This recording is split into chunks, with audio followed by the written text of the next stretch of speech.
Back in 2015, I took off on a little road trip, just me and the open road. I had my sights set on this old forest about a few hours away. My goal was a fire lookout tower tucked deep in the woods, way off the beaten path. I had read about it online, and the idea of hiking up to it and spending the night really got me excited. Now, I should say right up front, going inside that tower wasn't exactly legal. It had been abandoned for years, and folks said it might not be safe structurally. But from what I'd read, some hikers had gone up there in the past and said it was still holding up okay.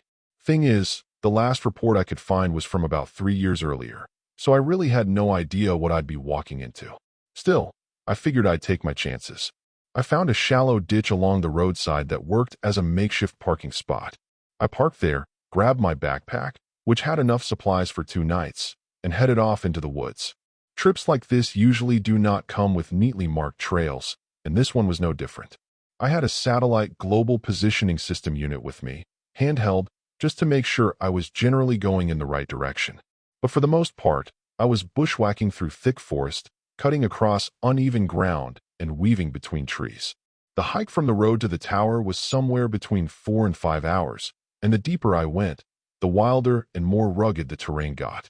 I was really hoping that old fire lookout was still in decent enough shape to sleep in.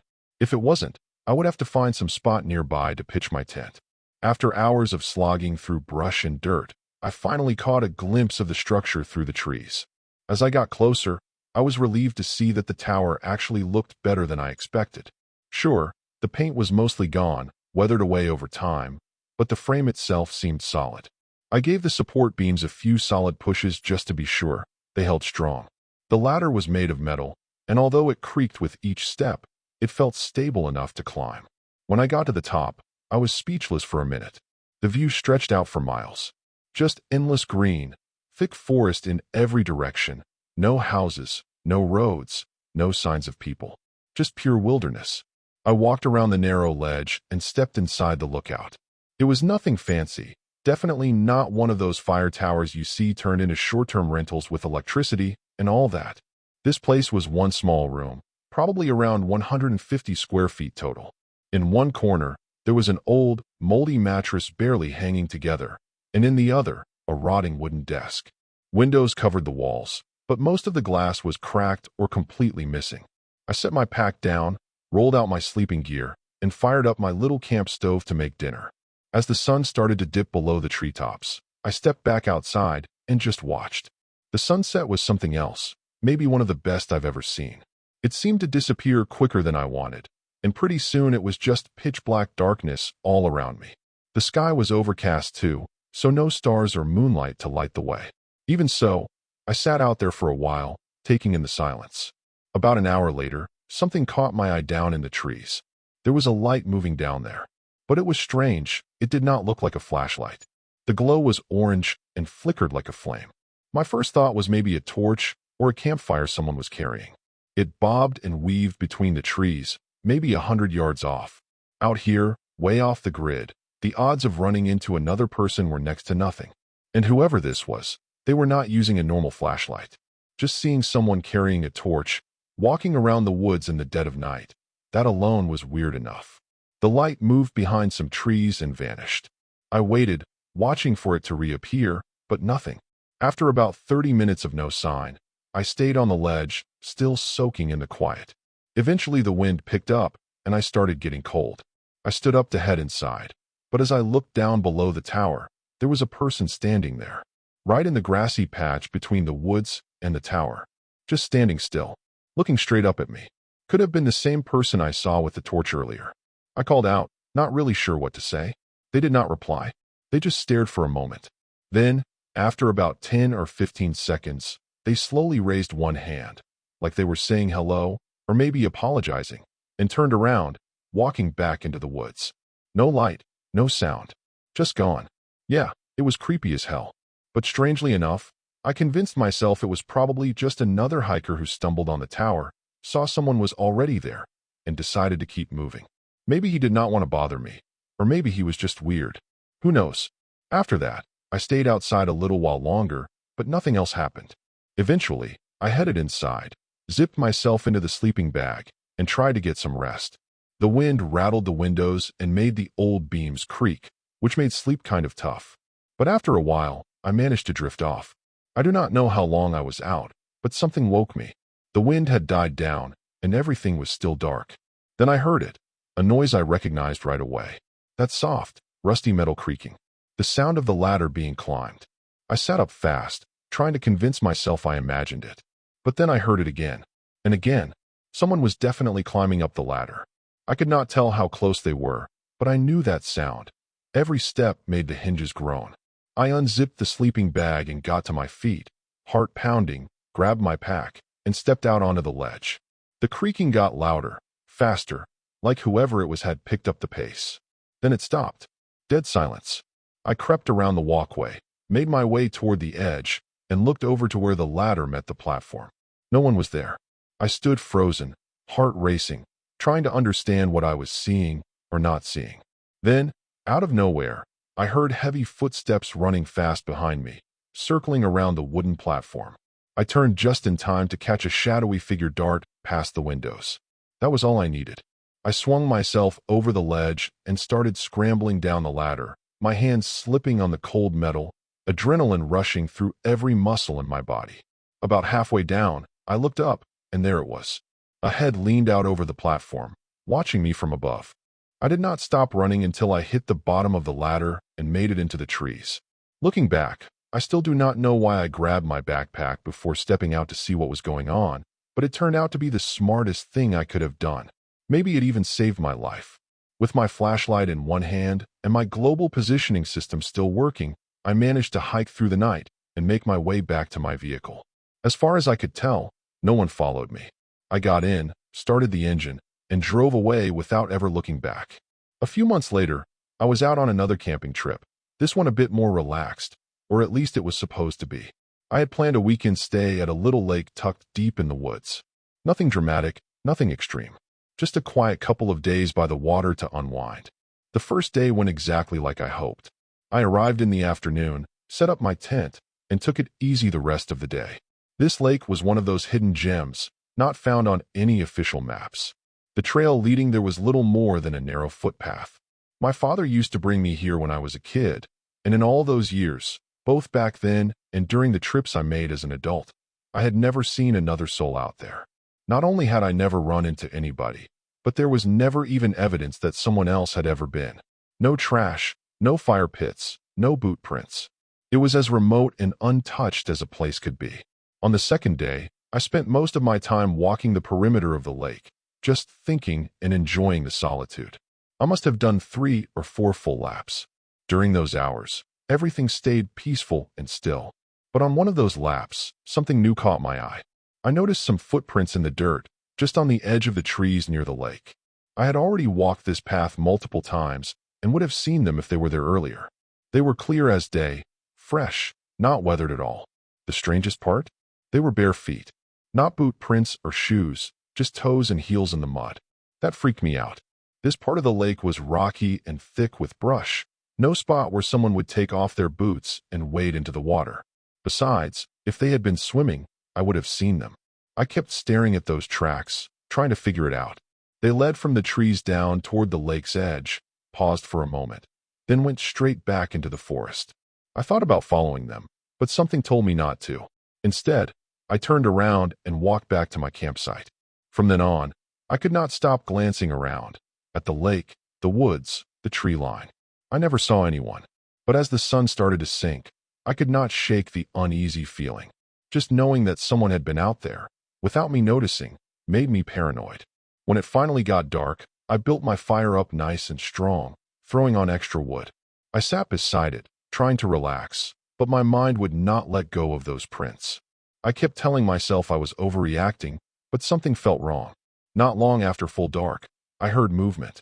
Footsteps, coming slowly through the forest. I froze, ears straining to hear more. It sounded like 2 people, walking side by side, just outside the firelight. Then, out of the shadows, they appeared. A man and a woman stepped into view. They stopped just at the edge of where the firelight reached, far enough that I could not make out their faces, just the outline of their bodies. They did not say a word. I could not even guess their ages. I stood up and asked if I could help them. As soon as I said that, the woman turned and bolted into the trees. Just like that, gone. The man stayed right where he was. He did not turn. He did not speak. He did not even look after the woman. He just stood there, facing me in silence. That was when I noticed something that made my stomach twist. He had no shoes on. I knew instantly. It had to be them. The ones who left the prints. I asked again if he needed something. He turned around slowly and walked back into the woods. No noise, no light, just disappeared into the black. The second he was gone, I nearly lost it. My heart was racing. I felt like I was going to puke. That whole encounter was so strange, so unreal, that for a moment I wondered if I had imagined it. But I knew I had not. I could not stay there another second. I started packing up immediately. I am not the kind of person who sticks around when things feel off. Luckily, my gear is always set up in a way that I can take it down fast. Within minutes, I had everything strapped back into my bag. I doused the fire as best I could by scattering the unburned logs. Then I threw on my pack and took off into the woods. It was nearly a 2-hour hike back to my truck. The first 10 minutes, I kept checking over my shoulder. I thought for sure someone was behind me. But as I got deeper into the walk, I began to calm down a little. That peace did not last long. Around the 40-minute mark, I heard it. Footsteps. Running. Somewhere off in the trees to my left. It was distant, maybe 100 feet away, but it was definitely someone moving on 2 legs. I stopped and scanned the dark. Saw nothing. I kept walking. A few minutes later, the same sound. This time from the opposite side. Still faint, still fast, and weirdly quiet, like whoever it was running without shoes. My mind immediately went to that man and woman. Had they followed me this far? The rest of that hike was filled with those little bursts of sound, quiet footsteps in short bursts, like someone darting from tree to tree, never staying in one place too long. It felt like they were toying with me, stalking me, keeping just far enough to stay hidden. I do not think anything in my life has ever scared me as much as that walk did. But somehow I made it. I got back to my truck, climbed in, locked the doors, and got the hell out of there. I wish I had more answers. I wish I knew who they were or what they wanted. But I do not. I do not even know if they were alive. Sometimes I wonder if they were people at all. All I know is that I never went back. And I never will. Oh, and in case it matters, I am a 24-year-old woman from northern Arizona. This happened a couple of years ago. At the time, I was living full-time in a small camper van, just cruising along the West Coast. There are all sorts of folks who live out of vans or recreational vehicles. Some stick to cities, some jump from campgrounds to national parks. I always preferred the quiet. Small towns here, and there were fine for restocking or sleeping between destinations. But the backcountry was where I felt the most at home. There's just something about being deep in the woods, with nobody else around, that always made me feel safer than parking in some random lot in a city, hoping no one knocks on the window in the middle of the night. Don't get me wrong, it still got eerie sometimes. But overall, being alone in nature gave me peace of mind. During this particular week, I was making my way slowly between 2 major cities in Washington state. I stayed off the highways, winding my way through back roads, stopping at primitive camp spots whenever I found a good one. I'd stay for a few days, then move on. One afternoon, I pulled off onto a narrow dirt road that led deep into the forest. There were a few small clearings off the side, but they were all empty, and it looked like nobody had driven down that road in weeks. So, I kept going, hoping I'd find something better. Eventually, the road opened into a larger circular clearing, not scenic exactly, but quiet, surrounded by tall trees. There was even a stone fire ring in the center. I leveled out the van, parked it, and set up to settle in for a few days. Since it was mid-spring, it rained almost every day out there. Not the best for hiking or hanging around outside, but I had gotten used to it. I opened the side door of the van just to let in some fresh air while I made dinner on my little propane stove. It was around sunset, still a few hours before I'd be thinking about sleep. Over the next half hour or so, the light faded and the rain began to pick up. I closed the side door to keep the water out and cracked one of the small rear windows for ventilation.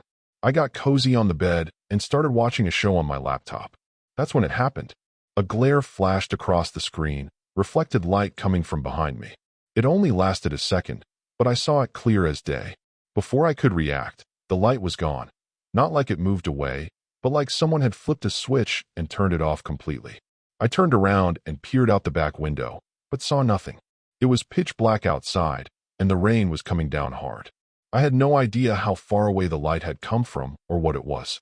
Since there were other clearings along that dirt road, I figured maybe someone else had arrived and turned their headlights on for a moment. Maybe they realized someone was already here and shut them off. But the problem was, that window faced deep forest.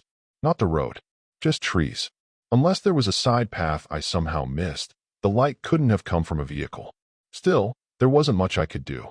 So, I turned back to my show and tried not to think too much about it. Every so often, I'd glance out the windows or think I heard something outside. But with the rain pounding the metal roof, it was hard to tell what I was really hearing. Eventually, I decided to call it a night, probably around 10 or 11. I turned off the lights inside the van, shut all the windows, and pulled the blackout curtains closed. It was almost completely dark. Normally, I sleep just fine in the van, but that night, I could not settle. The rain only got heavier, and thunder rolled in, loud enough to shake the whole vehicle. An hour passed, then 2.